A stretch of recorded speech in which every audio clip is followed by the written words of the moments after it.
watch Big Bang Theory reruns 24/7, so this was great for them. Okay, your next comic come to the stage, let's keep the show going, is a fabulous comedian, fabulous friend, Gisele Lajevardi.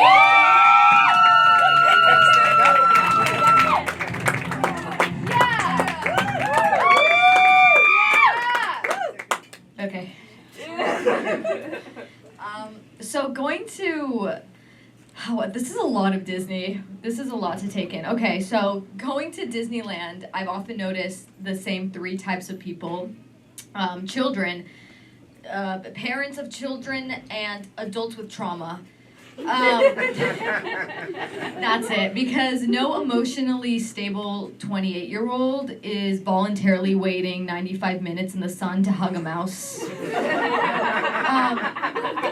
Disney even found a way to categorize their customers with trauma, also known as their annual passes. I'm going to explain it to you non-Disney, non-traumatized people. There are 4 passes. There's the one up here that costs the most, and you can pretty much go when you want. Then there's one down here that you can go maybe someday in between Monday through Thursday, like the cheap one.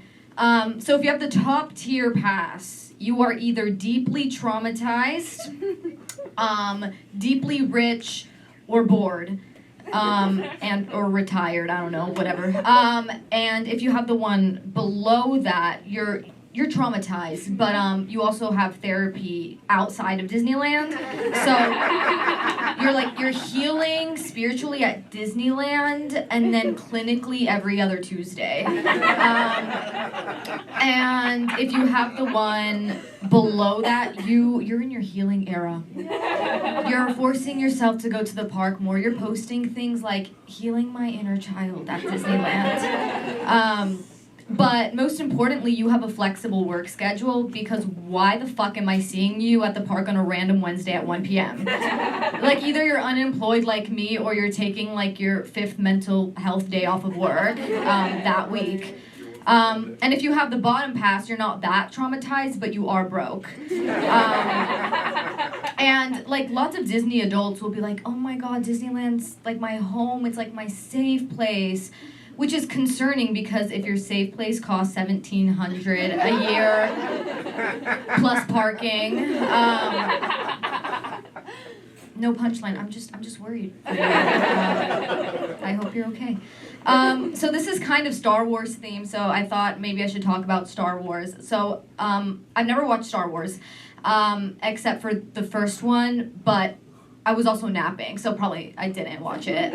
But the thing that stood out to me were the lightsabers. I'm like, that is so cool. You don't need to know anything about Star Wars to know that's cool. I'm like, and I found out at Disneyland you can like custom build your own lightsaber, and I'm like, so you're telling me for only $200 plus tax, I can create a really big glow stick.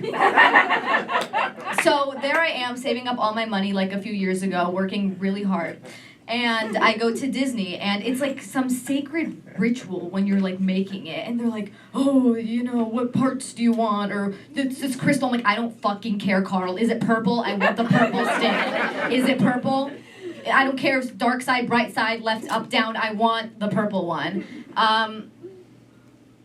That's all I have to say about lightsabers and Star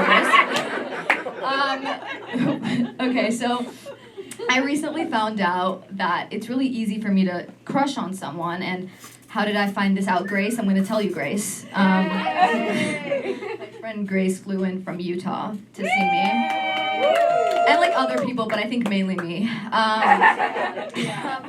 But I know that it's easy for me to crush on someone because I recently developed a crush on a cartoon.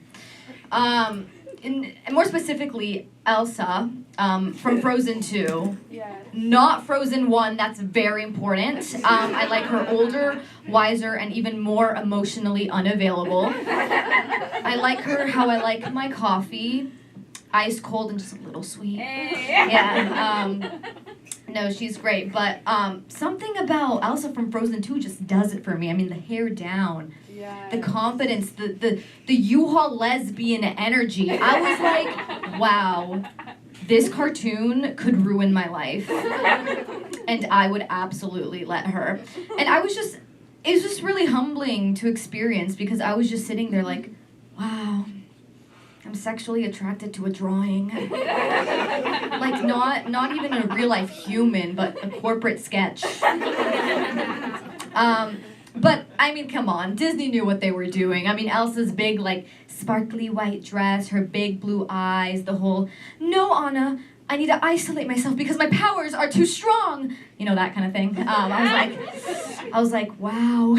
I was just sitting there like, I could fix her. And listen, I'm not like these weird perverted people. I wouldn't do anything with Elsa, but if she asked, I'd be like, yes, smash, 1000%, smash. Smash. All right, well, thank you for listening to that.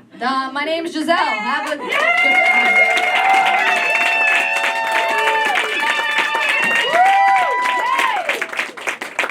Let's hear it for Gisele.